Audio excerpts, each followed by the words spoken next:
Attention to me. I know, right? That's what I do on work calls, and it gets really messy. All right, let's do this thing. Elevation Nation. Tonight on the podcast, as Parker likes to say, we have a super special guest. And, you know, when I was practicing my intro for our guest, Gigi Robinson, I was struggling. I'm not going to lie, Gigi, because you do so many things that it was really hard for me to come up with a punchy one-liner. And I will say, if you listen to some of our podcasts, that is like the only thing I'm good at, is coming up with a good one-liner and intro for people. But you have me a little bit at a loss, right? You do a little bit of everything right now, and you're so young, like Parker and myself, elevating and conquering the real world. So instead of me listing off, because I have bulleted lists of everything you do, I kind of want to jump into our first question that we ask everyone, which is, this is Elevation Nation. Gigi, can you give us a little elevator pitch? Like, how would you describe yourself? Yeah, great question. And thank you for having me on the show. I think this is super fun and I'm ready to get deep.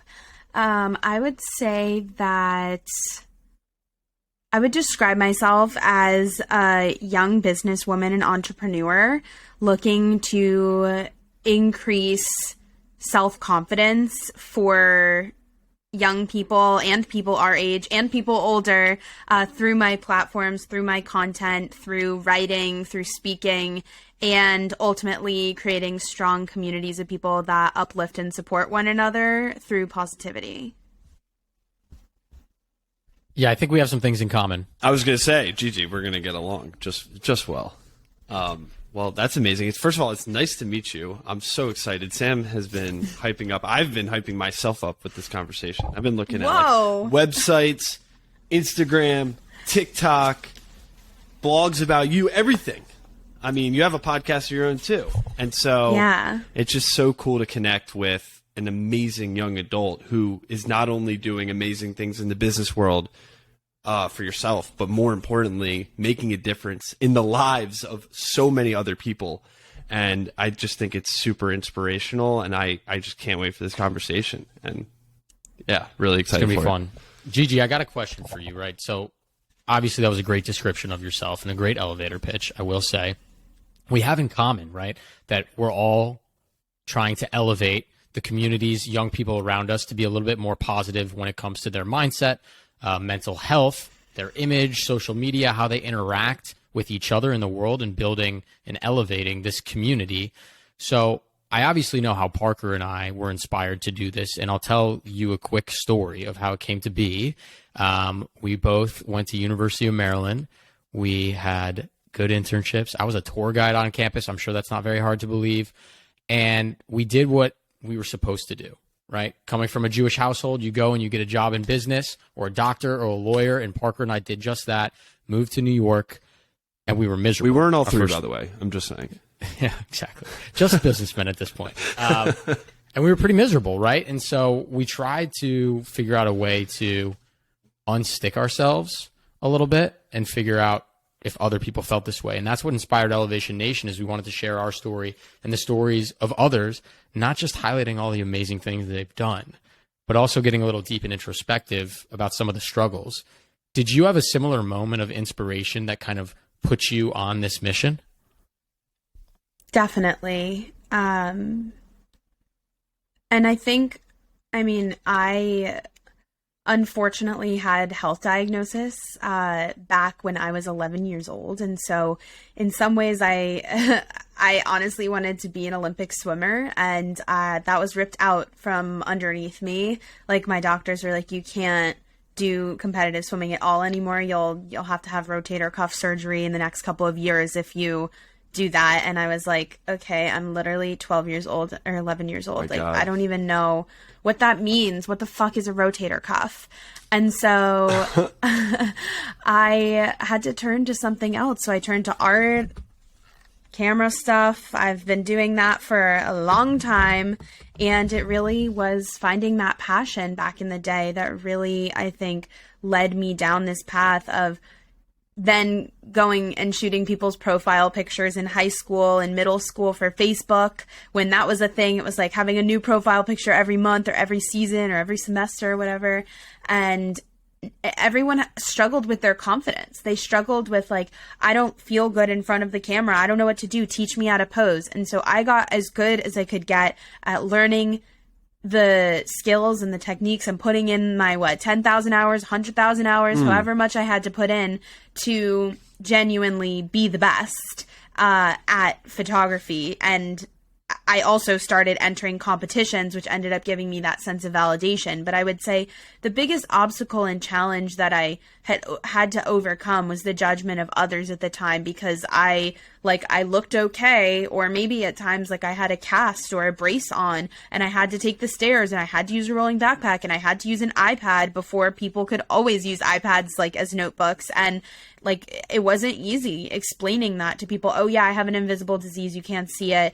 It causes me a lot of pain over and over. So I really look to art and, nature photography and portrait photography and bring out that confidence in others. And in turn, that helped me solidify my voice stronger, so that when I got to USC for undergrad and my master's, I was really able to kind of like be like, okay, I don't only want to shoot for brands as a photographer. I want to jump in front of the camera now. And I just kind of did it one day. And I mean, I unfortunately struggled also throughout school with teachers not believing me, friends not believing me. Luckily, my family has mostly believed me. My doctors mostly have believed me.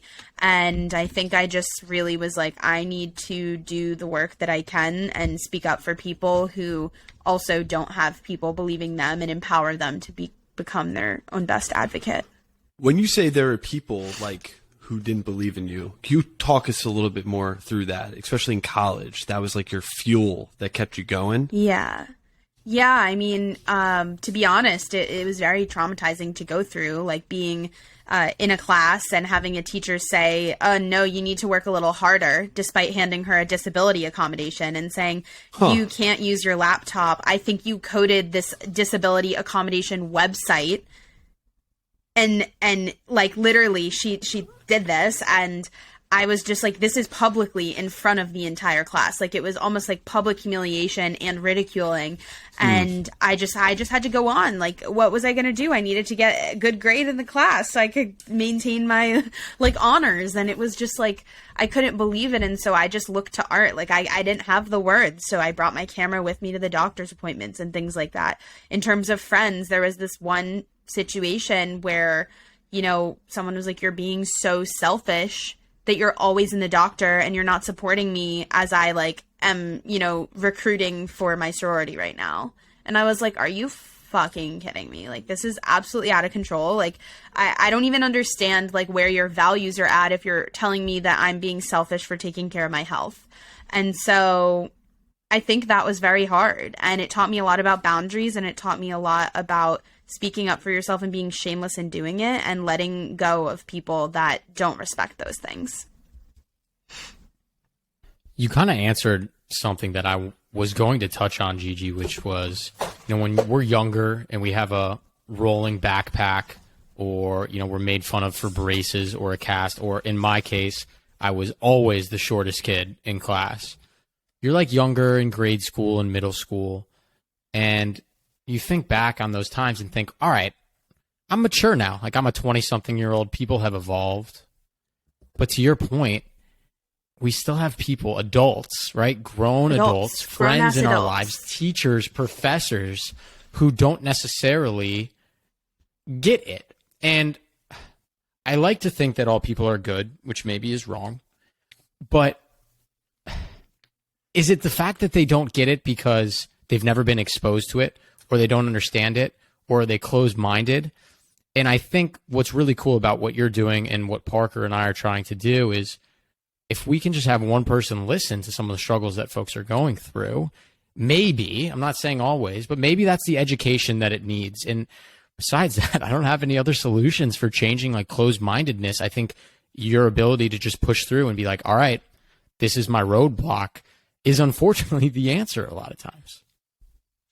Yeah, I mean, the solution in a perfect world, in a world where we had an unlimited and not corrupt education system, I would say take a look at that first and look at what teaching like social emotional learning looks like in education systems. Look at, implementing guidance counselors that actively are,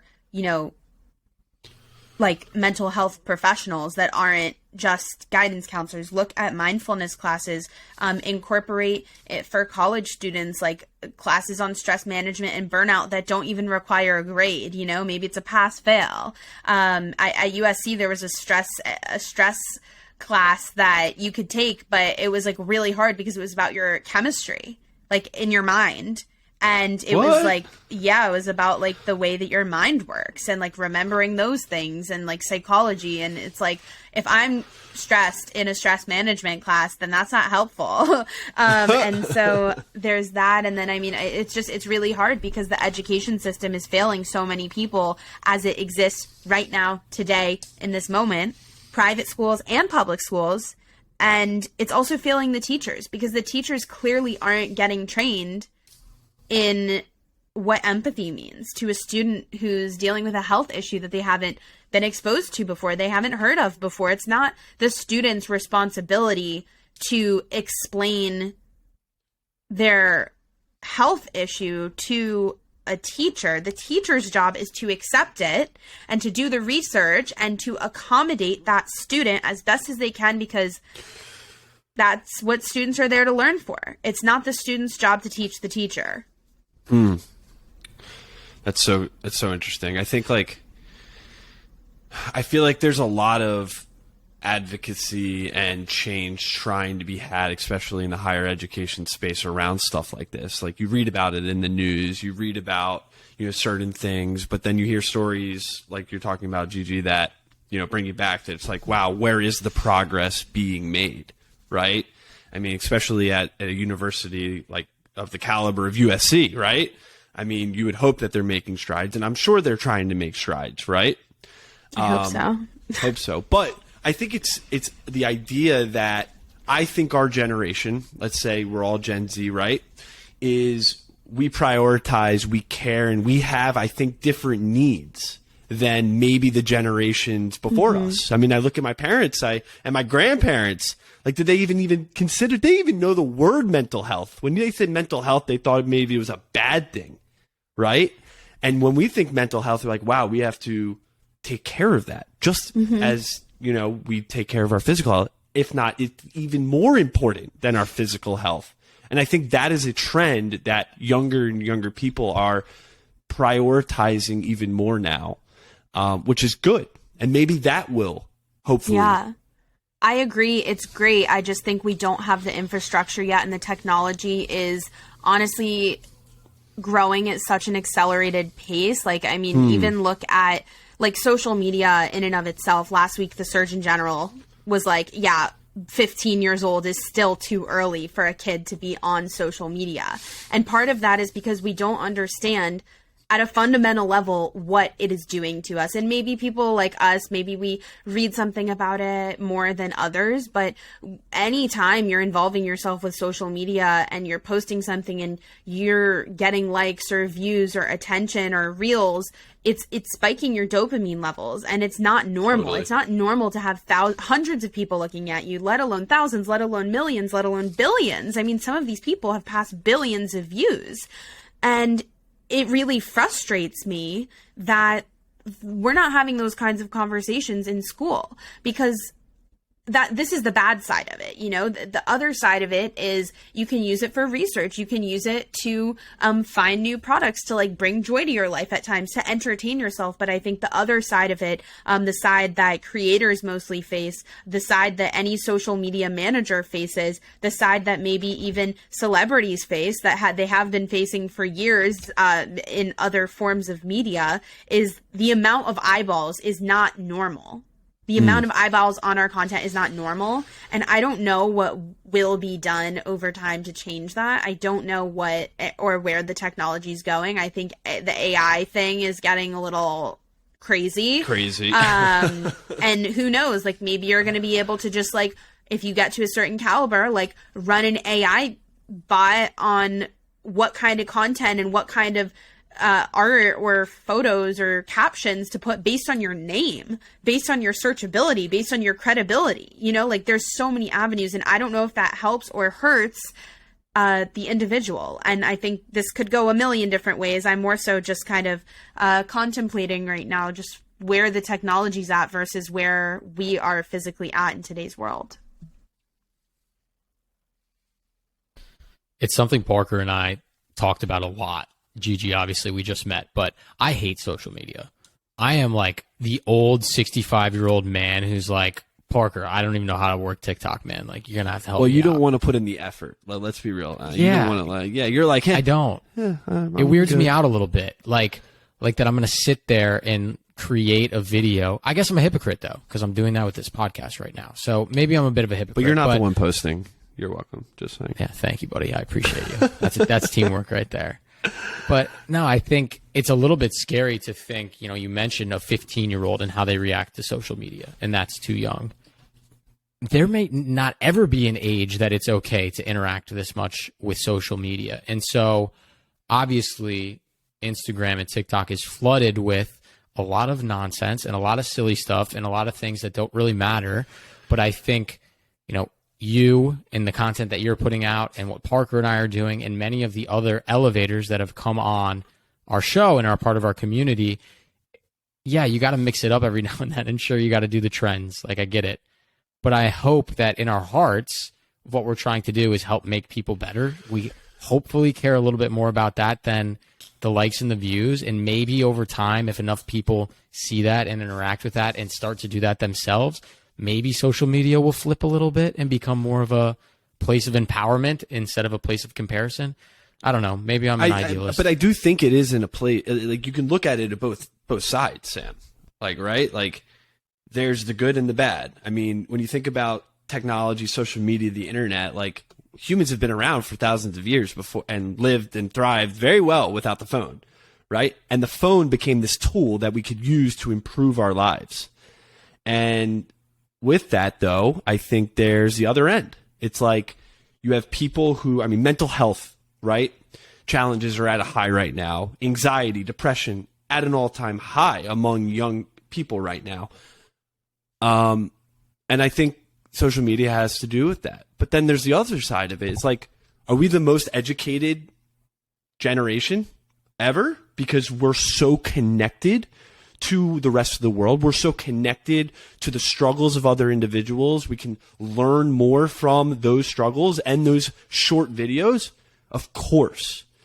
And so that's the hard part. And Gigi, you were touching on a little bit. It's like, that is the hard part. It's like, there's the bad. There's the stuff that we know, like, people are struggling. But then there's the other side. It's like, there's so much to gain, because you could have someone in the middle of Iowa who's struggling, but then Gigi, they come across your video and they see you talk through this and they're like, wow, I connect. And now their entire perspective on life has changed.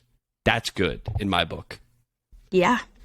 Yeah, that happens. I've seen countless videos like that. And I think one of the biggest things that also, again, in an ideal world, we could implement something called social media literacy. In journalism school, it's called media literacy. Think of it as your handbook to the journalism world and to etiquette on TV and online, formerly or exclusively, I would say. And then imagine we had that, but for platforms. Imagine these different people at YouTube and Instagram and TikTok and everything rolled out something that was able to help either certify and or help people manage their expectations online and really teach them how to curate their feed, right? Like, I know that I go through and I search up baby animals eating like grass, like literally like bunnies, like goats, like things like that. Cause those things bring me joy. I'm like, they're so cute. And I just want to like look at them. And I get these little like dwarf cows and they're so cute. And that's all I want to look at. And then I like old vintage advertisements. A dwarf cow? Yeah, I could pull it up. They're so cute. They're Wait, really what is so it? cute. What is that? Oh, just you wait. Just you wait. Never heard that.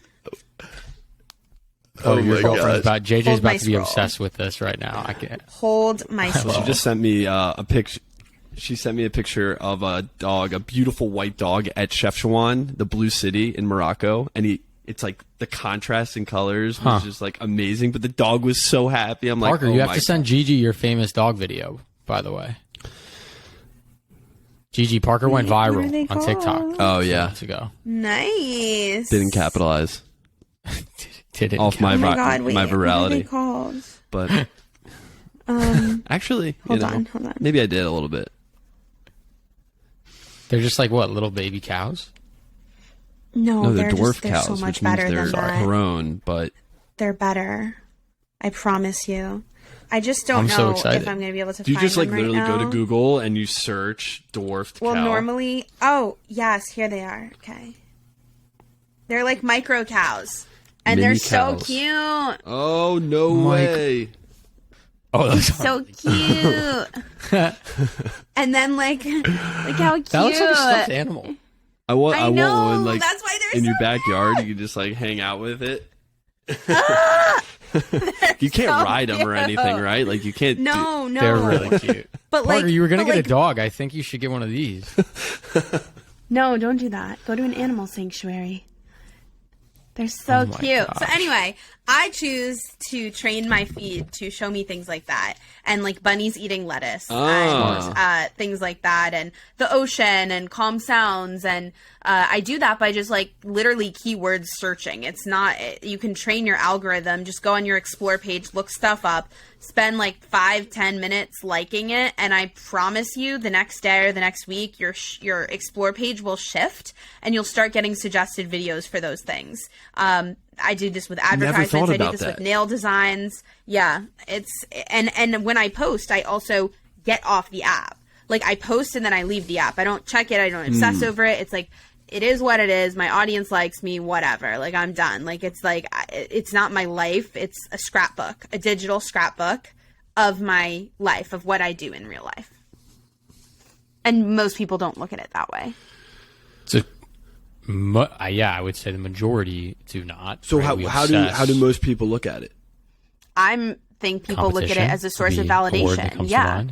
Validation, clout, like flexing, like, I mean, just using it as a way to like build community, which really is just giving them a sense of validation. If we're talking about mainstream influencers, some people use it to spread entertainment, right? Some people, I don't know how much we can talk about education really online, but I think there's a number of doctors and licensed health experts online, and they share the things that they can.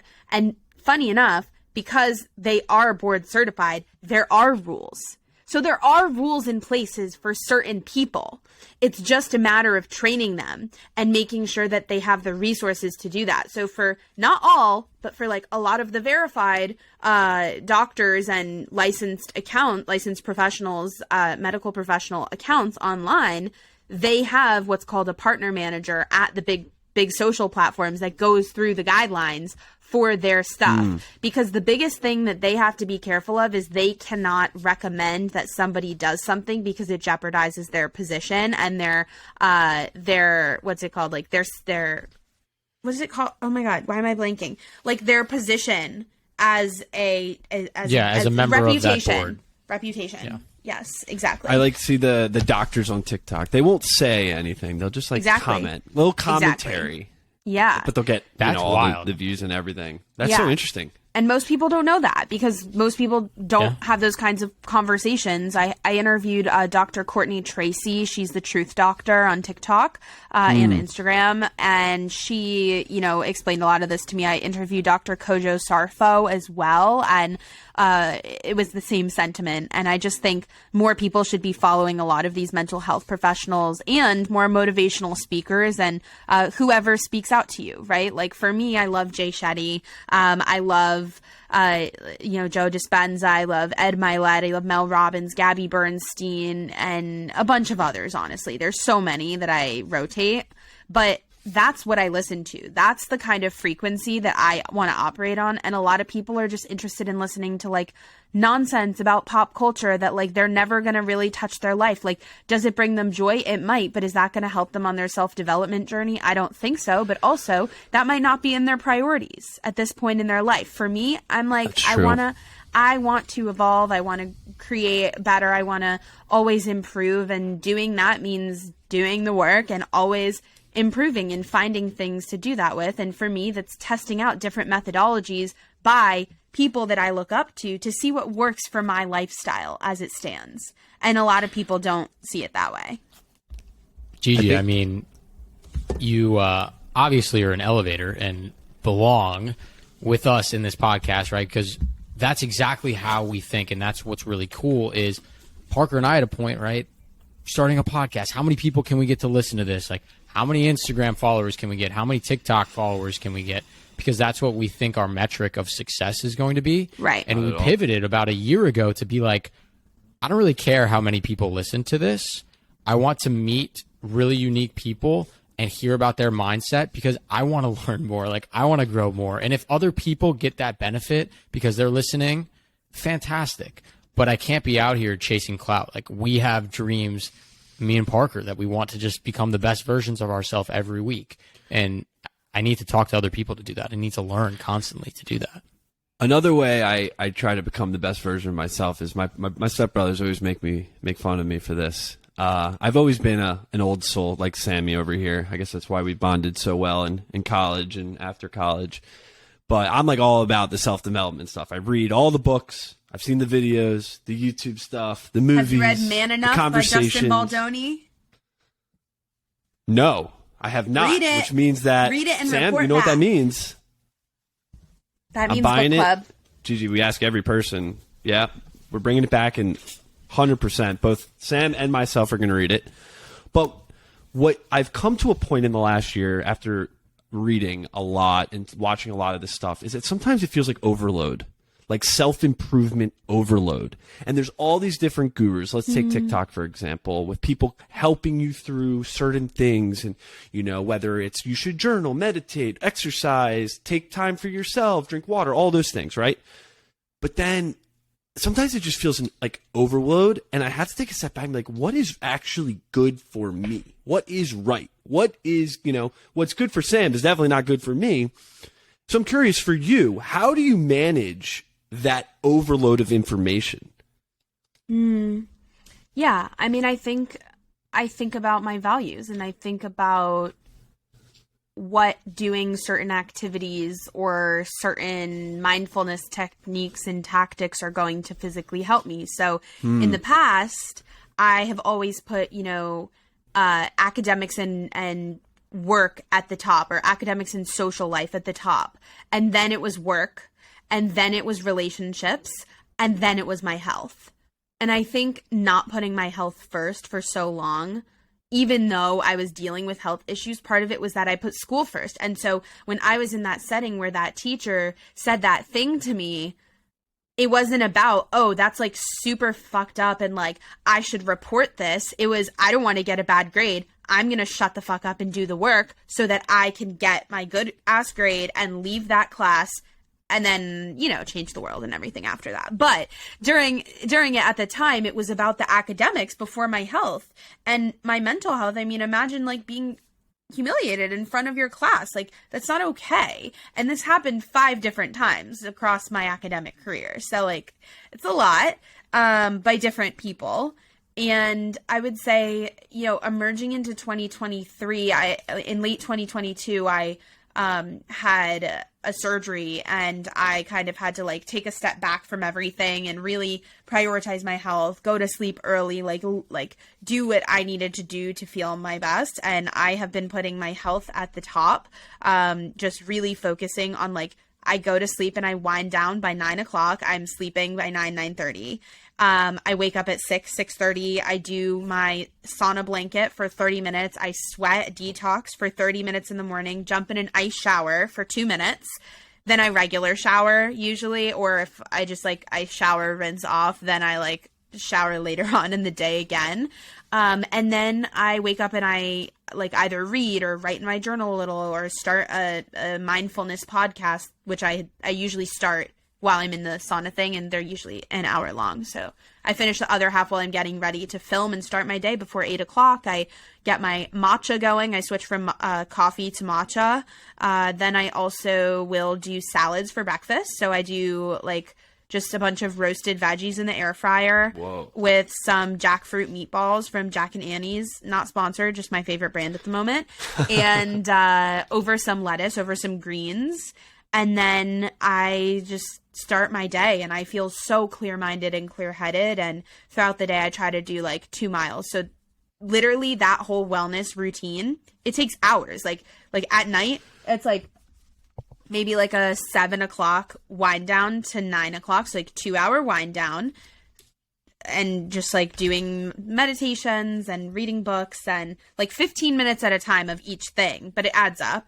And then, then the morning thing takes, 6:30 to 8 and an hour and a half. And so, yeah, that's number one for me. That is, the way you just talked through that, first of all, was like super cool. Like, you're like, this is the whole day. This is how my flow is. This is how I'm getting into the rhythm, the rhyme. This is how I elevate. Got to throw that in right there. That's a plug. But yeah, what's really interesting about that, Gigi, is I look at Sam. Sam has a regimen very similar to you. He doesn't eat matcha. He doesn't eat salad for breakfast, even though that sounds really cool. But Sam has a very regimented schedule, routine in the morning and night. He goes through, everyone has their things, but I think Sam, he talks about on the podcast a lot that he has this very, structured whatever. So I'm curious, like, what happens when you don't do one of those things, or 2 or 3? Do you feel like your day is now off to a bad start? Is it you have to work a little bit harder to get where you want to be? Or it's just, okay, that's what it is? It's all of those. I mean, honestly, there's a lot of studies that talk about how much sleep we need and how important it is to get that good sleep. Read the book, Why We Sleep. I don't know if you've read it yet.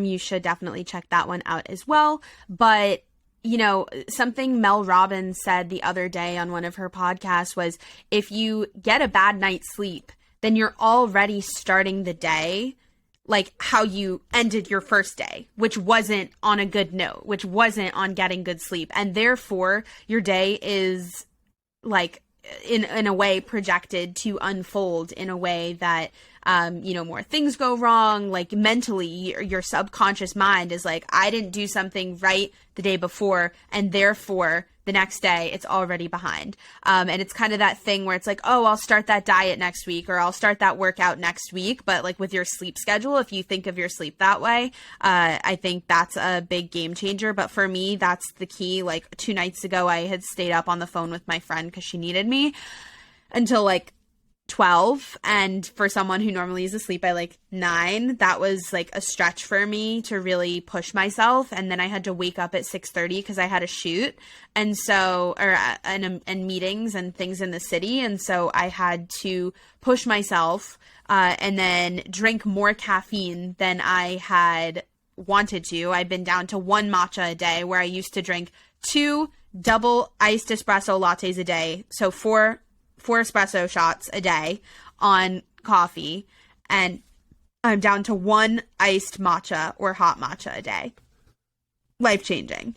And you're still thriving. Like, come on, you're still thriving. Exactly. And so, yeah, the sleep thing, it doesn't necessarily make my day worse. It just, I had a little bit more anxiety yesterday or 2 days ago, because I drank more coffee than I did. Like, I was more tired. I was not as like, attentive on phone calls, and so it does, I think, really make it easy for you to snowball.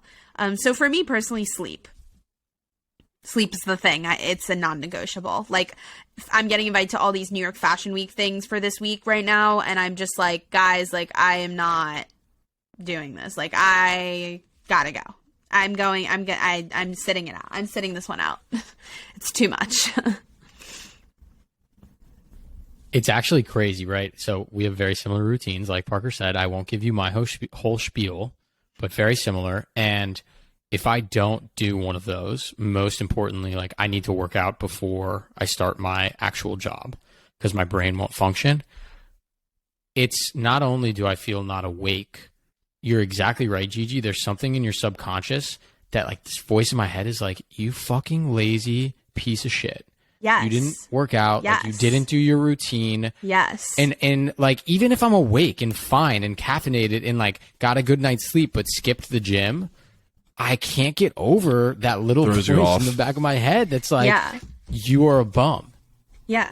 I mean, there's this other thing that like Tony Sucks. Robbins says in relation to building routines and habits, where it's like getting in the cold, right? Like, is doing my cold shower something that I enjoy doing? No. Like, not at all. Like, do I want to do that? No. But like, you just have to like go. It's like, and for me with the public facing career that I have, it's like, okay, Gigi, you're about to go on stage, go. It's the same exact thing. It's about building that discipline and using all of the tools that you've learned as you've built up these habits and implementing those into your work, implementing that into your purpose, into your relationships. And that way, you can just have more like seamless energy flowing everywhere around you. I'm a big fan of the cold shower every morning. I don't even go to hot. I just, as cold as it goes, and I feel like I'm healthier because of it. I don't know what it is. Maybe the inflammation goes way down. Way down. So there's legit it makes me up. No, there's legitimate health benefits. Yes. The New York Times, I think, posted a study like literally a couple weeks ago. And it was like you should spend 11 minutes in the cold per week in a cold shower or an ice bath per week over the course of the week, not every day, to really see the benefits of cold exposure. And so I do it for like a minute and a half a day. Okay. For now. Cool. That's so we're scientifically backed here. That's pretty cool. But like, look it up. Damn. Fair enough. It's so interesting because I tell my mom, like, like cold showers. Try getting an older person to do that. Crazy. Yeah, no. Yeah, you're crazy. Are you crazy? I'm like, no, but yeah, I guess like it wakes me up. It makes me feel good, and I feel like a lot of people are doing it now. So why not? Sam's got to get on the train. He's not on the train yet. Sam, you gotta go. Gotta do it. Parker, speak for yourself, man. Just because I don't have a bathtub.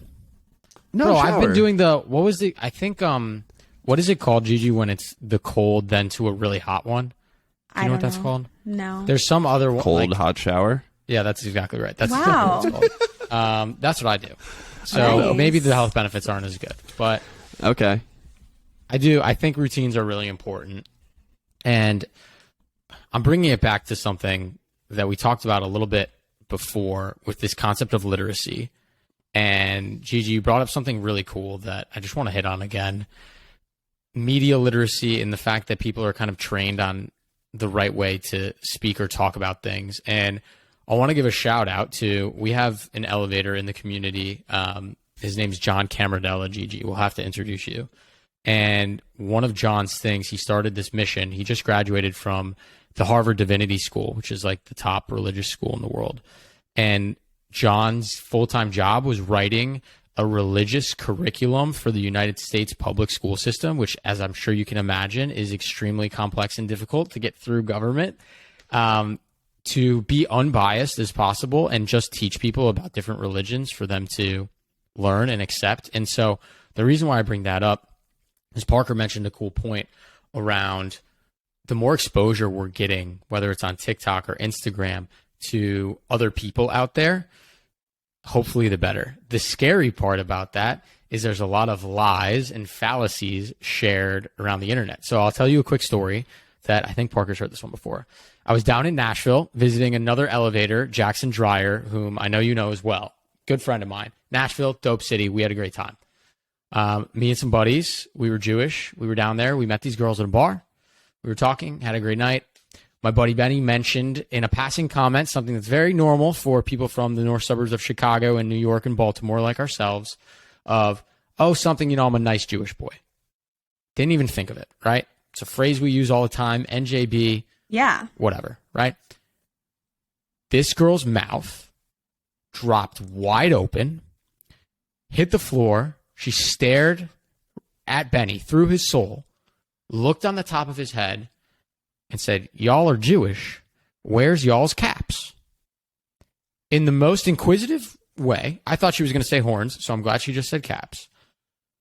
Not judging, but truly thought that every Jewish person wore yarmulke. And so I think it's really crazy that in today's day and age, when we do have social media, that there are still so many people that are uneducated or maybe just getting the wrong education. And so I bring that up because I think all three of us are in a position of, power is the wrong word, but influence, where the information that we put out there can go two different ways in how people interpret them. So just a crazy story I wanted to share. I mean, the TikTok algorithm, like it'll shoot you what you want to see and learn from, and you won't get the things that are out there. I just think that's a really interesting point, Sam. I've never heard that story. You never told me that one. That's crazy. Yeah, I think also I know people who work on like the community building teams at TikTok, and there are initiatives internally for Jews who work at TikTok, but it's really interesting during COVID when it first started in 2020. I had come home and I had actually started talking with two of my other Jewish friends about just the amount of anti-Semitism on TikTok, the amount of like Hitler stuff, the amount of the Holocaust isn't real stuff on TikTok, and it actively existed and it wasn't being pulled down. No matter how many times we would send it to our contacts there or report it, it wouldn't get taken down. And the stuff that would get taken down is when Jewish people would talk about, the conflict or about Zionism. And it's really interesting that we do live in a world where there really isn't that much education. And I don't know what the answer is. I mean, I think there's a long, long way to go with conflict resolution and accepting people from everywhere. And I know as a proud New Yorker, I grew up, on the Upper East Side with a lot of Jewish people. I think I spent more money on dresses for bar and bat mitzvahs growing up than a lot of other things. Actually, I rephrase that. I didn't wear, it wasn't my money. It was my mother's money. So thanks, Mom. And shout out Lester's and Bloomingdale's. But long story short, it's just like that doesn't exist in other big cities. Like it might exist in Chicago, it might exist in Miami, it might exist in Los Angeles, but like Texas? I don't know about that. Like Oklahoma? Like Idaho? I don't really know. And it really does beg the question of why is there not education around this? And I think we're seeing a lot of change, not good change happening when it comes to different ethnicities and different racial histories that are being shared and banned, different identities, different, even like sex ed is getting changed in states right now. Women's rights and women's history is getting changed as like in today's modern world in 2023. Like what is going on? Like I feel very lucky that we grew up in a world where, like, for the most part, I think most people our age, we can have conversations that are deliberate and they're also informed, and we're not going to like be like, oh, well, you suck. But at the same time, on the other very polarizing side of that, some people would just walk the other way and not even engage. I know that happened a lot with politics in 2020 as well with the election. Lost a lot of people I thought were friends. Doesn't make sense. I don't get it. I don't get it. Like, what's the point? What's the point of all the hate? What's the point of ego? It's literally just ego. Like, what people is it? Can't put their egos aside, and they think that it's more important to believe that they're right rather than accepting the humility to learn and understand something that they may not have before. It's just like who's your right to like decide what's right or wrong for another person, right? There is no right or wrong really at the end of the day when it, like my right and wrong, we have our standard. You do right by the law, you do right by moral law and all of that. But like besides that, like what is right or wrong? Like it's not for you to determine, it's for me. It is. It's just interesting, right? Like Gigi, to your point, hopefully our generation can have these conversations. And do I think we're getting better? Yes. Like looking at my grandparents' generation. I mean, do you think we are? That's what, like anti-Semitism, for example, is at like an all-time high right now in this past year. Like That's the thing that's scary, is that we're having these conversations. We are more educated than ever because we're more connected than ever. But yet, hate, it still increases more. I think the ability for it to spread is much larger because the platform that it is the vehicle for it to spread, versus in our grandparents and our parents' era. I mean, you know, my parents lived through the whole fucking telephone situation. My great grandmother lived from horse and buggy to fucking rocket ship.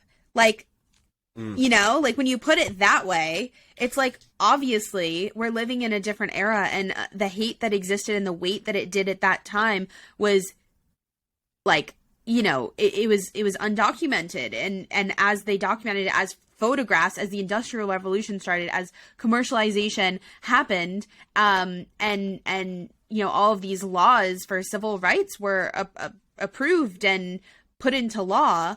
I think it took away power from mostly white conservative men, white supremacists, and that were Christian. And I think that nobody wants their power taken away. Look at fucking like Napoleon in France. Like, I'm not explaining, I'm not like saying that we're in that time, but I think that truly the digital world is a very amazing and dangerous tool at the same time when used improperly, and we're just seeing that like crazy.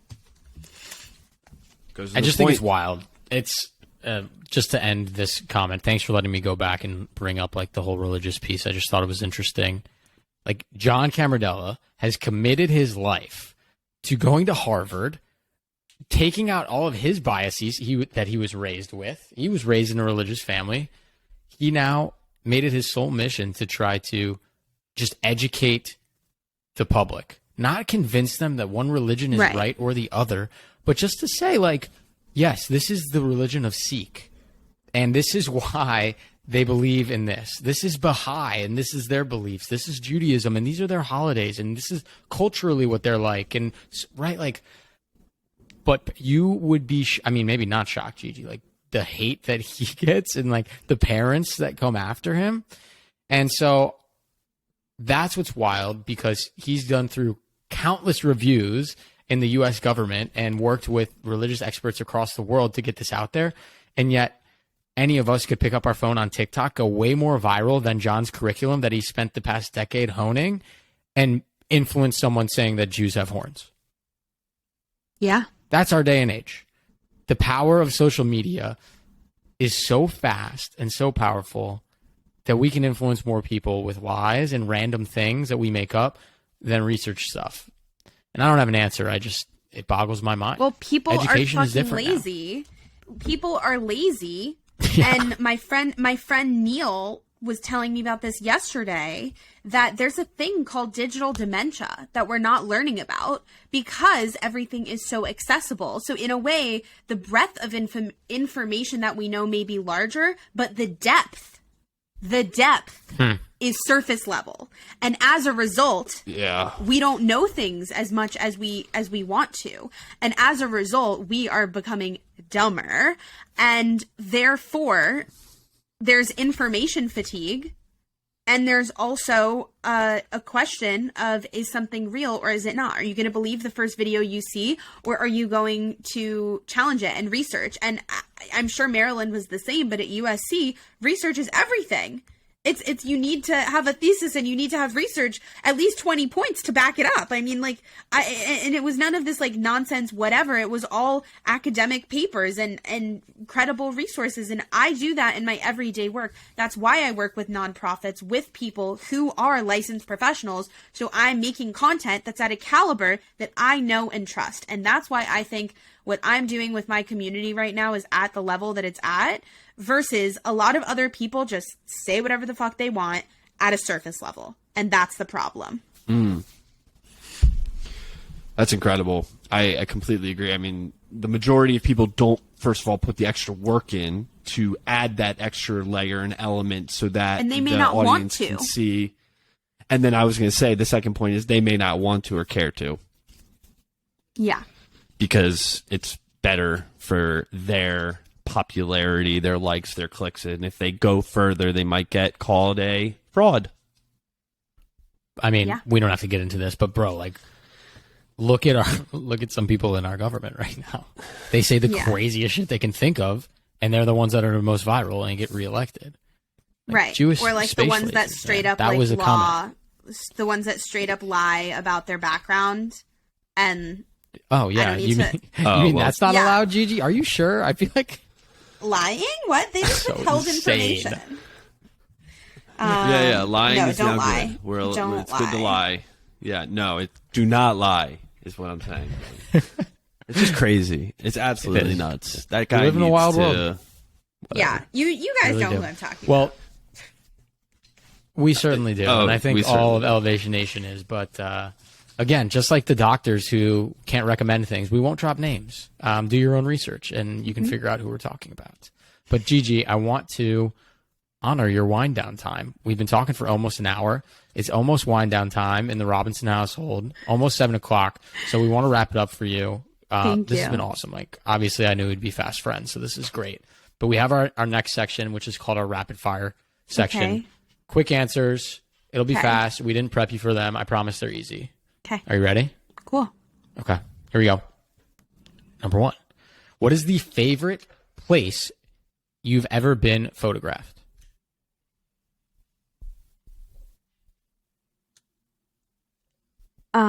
Favorite place I've ever been photographed. I think I might have to go with my SI shoot, because I got to meet Yusai, who was a photographer that I had looked up to since my diagnosis originally. And it was like full circle where I dreamt of assisting him and working alongside him, not being Oh on my the other God. side of the camera from him. And he's on the other side, and we're on the beach, and the storm is coming in. And it was honestly so infectious and I think illuminating for me to be there in that moment in time. So yeah, for now it's that.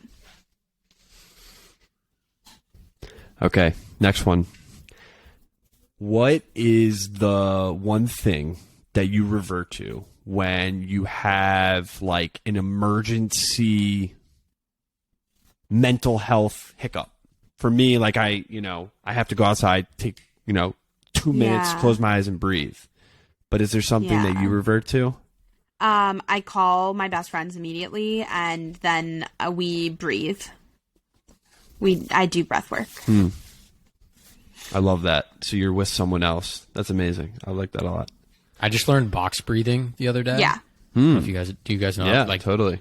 it has helped. This has been a rough week. It has helped me so much. I'm like, just breathe like a box, Sam. Get through it, man. My breathwork teacher, Avi Greenberg, said this to me at one of our first sessions. He said, your breath is the one thing that you have that you come into this world with and that you leave this world with. And so you should learn how to harness it. And I was like, fuck. Wow. Damn. This is intense. And Whoa. since then, I've been like Damn. dedicated to really training that and using it in moments of stress, in moments of excitement, in moments of fear. And it's really been helpful. And you should totally have him on here. We would love to have him on. We love breath work. And real quick, just on the breath work piece, it's super powerful as a tool to help you. It's also powerful as a tool to observe and notice things. So that's something that I didn't think about before. Yeah. But the other day I was breathing really shallowly, and I was like, oh shit, I'm anxious right now. Like I'm really anxious right now. Breathe deeper, man. Like, chill Yeah. out. And Yeah. so once you can start to learn how you're like, I think we don't spend time learning it because you do it so naturally from birth, but that's just not right. Like, we need to put an effort to improve. Well, we all do it, but do we all do it well? Yeah, exactly. That's why you have to train it. Crazy Breath concept. work. You do. You got to train everything. Yeah. I love it. All right. Our final question for you, Gigi. Our favorite segment. We ask every elevator that joins the nation what their mental motto is, a phrase that they live their life by. So, Gigi Robinson, what is your mental motto? My mental model would have to be everything you need is within. You have the power within you to change your life, to dictate your life, your choices, to own your choices too. and to become the person that you ultimately want to become. It's all about creating that blueprint, and that blueprint comes from within. Like, you already know what you want. It's just time to go out and get it fearlessly.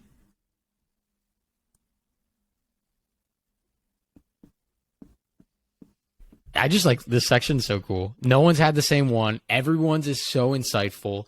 And I think just like we have different morning routines, everyone has a different motto that fuels them and grounds them and helps them show what their next step should be. And so I love that one. Everything you need is within. It's a beautiful mental motto. Gigi, this has been a blast. I'm so glad that we got connected, that we got to meet, that we have so many friends in common. It's just a pleasure to welcome you to the nation. And the coolest part about this is just your initiation process. This is your recruitment into the nation. Now you're here. Now you're with us. Parker and I are, you certainly passed. We are friends for life. We cannot wait to connect with you in New York, get dinner, meet up in person. Yes. Yeah. And Gigi, I just got to say, like, it's incredible to like look at all the amazing stuff that you're doing online and reading about it. Like, I was hyping myself up, like, oh wow, this is gonna be an awesome conversation. But to actually hear, you know, how you approach your mindset, the world, helping other people, making a difference, like, it's so cool. It's so inspiring, and I think it's just the start for you, right? There's always elevating to be had, and it's just going to be an amazing thing to see you continue to grow. As you know, each day passes on. Thank you. I appreciate it. I also think it's the beginning, and that's the most exciting part. The most frustrating and yet the most fulfilling words that people say to me are, "You're so young and you've done so much." And I'm like, yeah, I'm just getting started. So watch out, world. Hell I like to yes. say that. Let's go. Yeah. I love Elevating, it. don't stop. No. Exactly. This was great. Elevation Nation. Until next week. Peace. Oh.